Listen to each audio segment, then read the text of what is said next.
Next up in the Halloween franchise is 2002's Halloween Resurrection. Now, this is not the best or worst movie in the series. It's okay, but a bit of a step down from Halloween H2O 20 years later. They just seem to have a bit of inconsistency throughout the whole series. It seems to take a step up and then a step down. This movie for me was a definite step down. It's also notably the end of another timeline. The deviation timeline that started with H2O ends with this movie. And another notable fact about this movie is that it is the last Halloween movie involving Mustafa Aked, who is the main producer behind the entire Halloween series, starting with the 1978 movie and all the way up until this one. This would be his final work on the series as he would pass away in 2005. And thanks to him, this series stayed alive up until now. So it's good to note this fact about him. So, without further ado, let's get started looking at Halloween Resurrection. And as always, please be aware if you have not seen this movie that this review will contain spoilers. So, as this movie starts out, we find out that Laurie Strode is in a sanitarium. It's kind of ironic that she's here now after running away all these years from her brother who has escaped from a sanitarium. She is in the Grace Anderson Sanitarium and she's there suffering the effects of having killed a man who she thought was her brother. And that's where we find out that Michael is still alive. At the end of H2O, where we thought we saw Michael beheaded, this was not him. They reveal that earlier when he was still passed out in the cafeteria, when a paramedic came to check him out, Michael grabbed the paramedic, crushed his larynx so he couldn't speak, knocked him out, and swapped clothes with him. So the paramedic was loaded up into the ambulance, taken away, and eventually beheaded by Laurie Strode. And Michael just walked away into the woods and escaped quietly. So now Laurie's been in the sanitarium for 4 years. We see a picture of her son John on the wall in her room. And when they give her medication, she spits it out and puts it in the back of her doll because she's not crazy, she's not insane. She's here waiting for Michael because she knows he's coming back. She stares out the window and does see Michael, and so she begins getting ready. Michael is on the grounds trying to find a way in. We see a security guard going out, and he sees an open gate, and there's another patient, Harold, in a Halloween mask. Harold seems to have an obsession with serial killers. He starts giving facts about John Wayne Gacy. So the security guard escorts him back to his room. This also lets Michael in through this open gate. As the two security guards are in their office, they see Michael walking by on a security camera, and they say they thought he had put Harold back in his room, but it looks like he's in the basement. The two guards go to the basement to look for him, and they separate for a moment as one stops at a vending machine. Michael kills the first one by beheading him and putting his head in a dryer. As the other one walks by, Michael plays back a trick he pulled in the previous movie by lowering himself down one-handed from a pipe, and then sneaks up behind the second guard and cuts his throat. And then he heads to Laurie's room. He passes by Harold's room, Harold seeing him walk by and is amazed by what he's seeing. He goes to Laurie's room and breaks down the door, and he kind of replays another one of his previous stunts from Halloween 2, where he just walked through the outside sliding door. He just walks through Laurie's door, basically a little bit more impressive because the other door was glass and this is a solid wooden door. Laurie was waiting for him, hits him, and runs out of the room, and the chase is on. He chases her through the halls and chases her all the way up to the roof where she's laid a trap. She has a winch set up and it picks Michael up and is hanging over the side of the building, and her plan is to cut the rope and let Michael fall to his death. Michael, however, plays a trick on her. He acts confused as the man was, dressed as Michael, who she beheaded, so she feels nervous again that this isn't the real Michael, and she wants to remove his mask and check to be sure. As she goes to try to do this, Michael grabs her, the cable snaps, and they go to fall, Michael holding onto the ledge, but Laurie lands in front of him and he stabs her through the back, killing her. She says that she'll see him in hell, falls loose, and falls down to the ground. So Michael has finally done it. He's done what he has been wanting to do since 1978, and he has killed his second sister. For all we know, he had planned to do this way back in 1963 before his parents came home and intervened. But it's done. Laurie Strode is now dead in this timeline, and Michael is headed home. He goes back to Harold's room and presents Harold with a knife. Don't know why this scene happens. Perhaps just he feels bad for Harold being someone who he can relate to in the sanitarium. And then he heads out and heads down a dark tunnel. And he is heading home. After accomplishing his goal, it's time for Michael to head back to Haddonfield. So, based on the history of the franchise, you would think now Michael would move on to perhaps going after Laurie's son, John Tate. But that's not the case. In fact, John Tate is never heard from again in the series after H2O, except for being seen in a picture in this movie. Michael goes back to Haddonfield, and that's where this movie picks up. It's at Haddonfield University, and we come to find out that six students from the university were picked to become part of a web-based reality show where they will be spending the night of Halloween night in the Myers house to try to see if they can uncover the secrets of what made Michael Myers become the way he is and become a mass murderer. So the six students selected are three friends, Sarah, Jen, and Rudy, and then three other students, Jim, Donna, and Bill. They are to be part of this show branded as Dangertainment, which is being led by Freddie and Nora. And as they're getting ready to go towards the show, Sarah starts to get cold feet and wants to back out, but Freddie manages to talk her into staying with it. We should also note that Sarah has a friend on the outside, another student at the school who she hasn't met in person. His real name is Miles, but she knows him as Deckard. He's been giving her online help, and she asks him to watch the show.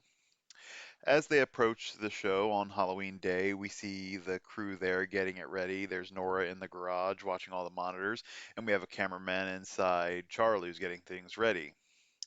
As Nora's distracted and Charlie's getting things ready, Michael's in the house. This is his house after all, and he grabs a camera tripod and kills Charlie by stabbing him through the neck with the tripod. In the process, he also manages to set up a pretty good camera angle. Nora notes that there was a car outside that she has towed away. We can assume that maybe this was Michael's car that he used to get back here from California. And then we see the group all arrive at the house and get ready to go inside. Now, Freddie notes, and this is what all of the six college students think, that this is meant to be completely real. The house has been untouched since 1963, and they are going in just to try to see what they can find. As they all enter the house, they're wearing cameras, and they begin having a look around. The house looks dirty and dusty, and right away, though, they start to find things that just don't seem to add up. For example, Rudy is a cooking major, and he goes into the kitchen and he goes to sniff some old spices and he notices that they actually smell very fresh. They continue looking around the house and they start to find other things. They find a creepy looking high chair, and the high chair has some weird metal object attached to it. It also has some restraints on it. They break up into groups and continue searching around, and it starts to seem that things are a little too easily placed as they notice. They find some weird toys and some weird coloring books, and it all starts to feel a little staged, they're starting to notice. As they're going around, Michael is also moving throughout the house, just kind of observing at this point. We do see also that Deckard, the friend of Sarah, is watching. He was dragged to a Halloween party by his friend, but he found an empty office with a computer in it and logged on and began watching the program. As they've all separated around the house and they're looking around, we see Jen decide to play a prank, mainly on Bill, but the others as well, where she screams. And then when they come looking for her, she pops out and gives them a scare. This makes everybody a little upset, mainly Bill, who goes to look in a mirror. He's talking to the camera and saying that he is going to get her back, but that's when he becomes Michael's first victim of the group, when Michael bursts through the mirror and the wall, grabs him, and kills him by stabbing. We next go to Donna and Jim, who are exploring the basement. They find a hatch in the floor, And Jim notices that the metal object that was attached to the high chair would fit this like a key. He comes down and opens the hatch, and they see it goes down into a lower room. And they go in, and they think this room must have been some sort of holding room. There's like a harness attached to the wall, and there's some toys on the floor. They then decide to get a little frisky in this room because they believe it has no cameras except for the ones that they're wearing. And as they do, the wall collapses behind them and bodies fall out. Don is immediately upset, thinking these are all the victims of Michael Myers that have been buried here in a mass grave. But Jim notices that one of the arms is a fake and, in fact, has a label on it that says made in Taiwan. So, right away, they are now aware that this is sort of a setup. We then see Michael coming in the back door. We think it's Michael. He's walking, and then we see another Michael come up behind him, following him. They have a confrontation. We find out that this is Freddy dressed up as Michael Myers, intending to scare the people in the house, and he's talking to the real Michael now. He tells him that he needs to go out, thinking that this is the cameraman Charlie. He needs to go out to the garage with Nora, so he does turn to leave. One thing I don't like about this scene here is that Freddy is like yelling at what he thinks is Charlie during this scene. And I'm sorry, someone else in the house would have heard this interaction and come and interrupted it, kind of ruining the whole illusion. And it also would have revealed that this is the real Michael right then and there, but that's okay. We return to the basement with Jim and Donna. Jim decides to head upstairs, but Donna notices that behind where the wall collapses, there seems to be an additional opening. She goes through and finds a tunnel, and this is where we find that the real Michael has been living and holding up since returning to Haddonfield. They find a bed, some other stuff, and a picture of Laurie Strode on the wall, and it looks like Michael's been eating rats. This almost to me looked like it could have been another setup for their show. This could have just been another thing they built in, but it actually turns out to be real. Michael is in the tunnel with her and chases her down. She hits a dead end. Michael kills her by impaling her on a metal rod on the gate she's standing in front of. It is worth noting at this point that Deckard or Miles at the party has gathered an audience and they're all watching. And at this point, after this murder, Miles does start to suspect that something is wrong, that this isn't part of the show, and that people are really being killed. Back at the house, Sarah's in the living room and she thinks she sees Michael in the corner. She runs upstairs and gets Rudy. She comes down and starts to be pulled away by Michael until he's attacked by Jim and Rudy.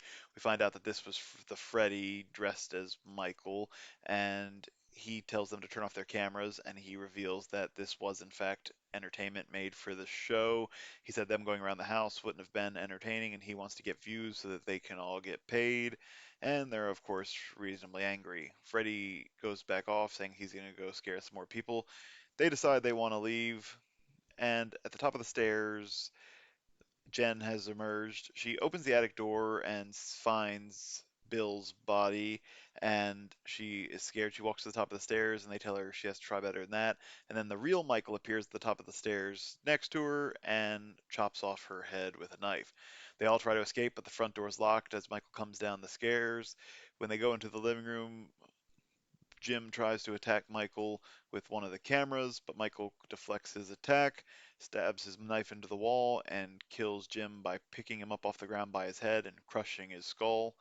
He then goes to chase after Sarah and almost gets her as her foot falls through the stairs, but Rudy draws Michael's attention. He follows him into the kitchen, and Rudy manages to briefly hold Michael off with some knives and blowing some spices into his face. But when he tries to go out the back door, which is also now locked, he is caught by Michael and stabbed with three knives, pinning him up against the kitchen door. Now, Sarah's upstairs locked in a bedroom and tried to barricade herself in, and she asks for Deckard's help through the camera. She has a portable communication device with her that she can send text messages back and forth with him, and he starts telling her where Michael is. As Michael's coming to the room, she makes it out onto the roof, and Michael tries to get her, but she manages to hold him off. She makes it upstairs into the attic where she finds the body of Charlie. Deckard tells her that she has a coast clear briefly and she should try to run. She goes down the attic hatch and she finds Freddy. He says he's found everybody else dead and they need to get out. As they try to get out, they do encounter Michael again and they get into a fight with him. Sarah wraps a camera around Michael's neck, and Freddy, who we find out earlier in the movie is into kung fu movies, managed to get a few good attacks in on Michael, and his final kick knocked Michael out the window, and he is left hanging from the camera cord. As Freddy and Sarah go to leave, Freddy tells Sarah he had no idea that any of this was going to happen and that the real Michael was here living beneath the house. Then Deckard sends them another message that Michael's still alive. They look outside and see that he had cut the cable that he was hanging from. And Deckard again messages them that he's in the house and he is immediately right behind them. He stabs Freddy twice in the shoulder and Sarah begins to run. She makes her way down to the basement, goes down to the room uncovered earlier, and goes through the wall into the tunnel where Donna was killed. She finds Donna's body, but she does manage to escape up into the garage and barricade the trap door that she's in. There, she knocks over a piece of lawn equipment, which begins to spill fuel around the room. She looks around and she does find that Nora has been killed. We don't see how she was killed, but she's hanging from the rafters and her blood has been dripping out onto the floor. Michael makes his way into the garage, begins looking for Sarah, and she bursts out into the room and attacks him with a chainsaw. And this is where we witness probably the worst bit of acting in the entire movie. As she's attacking Michael with a chainsaw, she begins yelling that she's doing this for her friends. She lists two of her friends and then says for all of them. I just always found this little speech of hers cringy. It doesn't fit. It's not something somebody would actually do in this moment, and it just doesn't come off well. Michael manages to fight back, and then Freddy, still alive, bursts into the garage and begins helping. Freddy tries to attack Michael, and the garage has been ignited in fire from the fuel that was leaking at this point. Sarah's pinned under some equipment. Freddy begins fighting with Michael, but Michael overpowers him and throws him against the wall. He's about to come kill Freddy, but then Freddy pulls an electrical cable out and zaps Michael in the groin. And Michael gives out not a scream or anything. It's one of the only noises you ever hear from Michael. But it's more of a howl, like a beastly howl is the only way I can describe it. And he goes back, and Freddy attacks again, and Michael is left tangled in some cables as the fire builds around him. And Sarah and Freddy manage to make it out of the garage, leaving Michael to burn. So Freddy and Nora are the sole survivors of this encounter with Michael Myers, and as they are leaving, they are being encountered by paramedics, of course, and they are also being encountered by the press. One thing I also note here that just always annoyed me about this movie is that Freddy seems so very insulted that the press are there asking them any questions about this after he's the one who set this all up. He faked this whole scenario that brought them all to the Myers house to try to make some money. He, I always found it odd, has the nerve to be mad that the press is there bothering to ask them any questions. And they see Michael's body being removed and they see his burned face. And the movie closes with Michael being taken to the morgue. The paramedics bringing him in. Note that the coroner has a celebrity to deal with, and so she goes to open the body bag after finding out that this is Michael Myers. We see his mask, the hair is all burnt off, and the mask is clearly burnt to his face, but Michael's not dead, as he's never dead. He wakes up, his eyes open, and we hear that similar sound again that he made when he was shocked, and this is how this movie ends. So, one thing to discuss about this movie right away is just the title. The movie is titled Halloween Resurrection, and it's not really a fitting title in this case because that would make it seem like Michael came back to life after being killed. And in a way, he did because we thought he was dead at the end of H2O, and we found out this movie he was clearly not, but that's just that. It's not like Michael was dead and came back to life somehow and is now back to keep doing his work. No, he was never killed at the end of H2O. He managed to survive his attacks and escape and now came back and managed to successfully kill his sister and now goes about his work. And that's the next interesting point to discuss. In the other movies, Michael has motivation. We find out with Halloween 1 and 2 that he's come back to Haddonfield in 1978 to finish what he started in 1963. He killed one sister, Judith Myers, and now he's coming to kill his second sister, Laurie. And he finally does that in this movie. After failing in H2O, he catches up with her at the sanitarium that she's at and kills her in this movie. So, like I said, I would have thought his motivation next would be to perhaps go after John Tate. I guess it's not fully established if he even knows 100% that this is Laurie's son, so that part can be explained away a bit. This movie, his motivation would just seem to be that he is killing people that come into his house on Halloween, or not even that it's Halloween, just the fact that they come into his house. In a way, Michael's just defending his home. So let's talk about the house. I actually do like the fact that in this movie, the Myers house actually does at least somewhat look like the Myers house from the original 1978 movie. It's not perfect, but it's the closest it's been since that movie. In additional movies where the house was shown, it looked quite different in other sequels. So in this timeline, I like that they restored the look of the house at least somewhat closely to the original film. This movie has its problems. It's not perfect. It's not horrible. It's a good Michael Myers movie where he is here and he's killing a group of people. He just doesn't seem to have the same motivation that he has in the other movies. After killing Laurie, as I said, I would think that he would go after John Tate, but that just isn't the case. And we don't know if that's what would have happened as this does end this current timeline. I really don't know where they would have continued onward with an additional movie if they had ever gotten to make one along this timeline. I would have assumed it would have had to involve the John Tate character going forward to give Michael that motivation to continue to seek out people that he is trying to kill. I remember seeing this movie in theaters in 2002 and being very shocked that Laurie Strode died in the opening scene of the movie. I would have expected her struggle to continue throughout the movie and not just have them move on to a different storyline effort.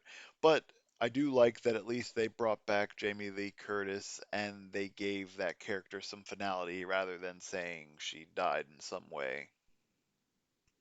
So let's discuss Michael's mask in this movie. It is a very good mask.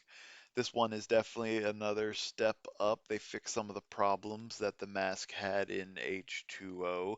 This mask has some intense features and promotes a lot of emotion and anger. I do like that the hair looks much better on this mask than the previous movie, and they fixed the eye holes. They're not cut as big as they were, but you can still see Michael's eyes beneath the mask, which I like, and they are darker eyes as they're supposed to be in this movie, not the bright blue eyes that we were seeing in parts of H2O. All in all, I think this is one of the better masks in the franchise altogether, and I enjoyed it in this movie.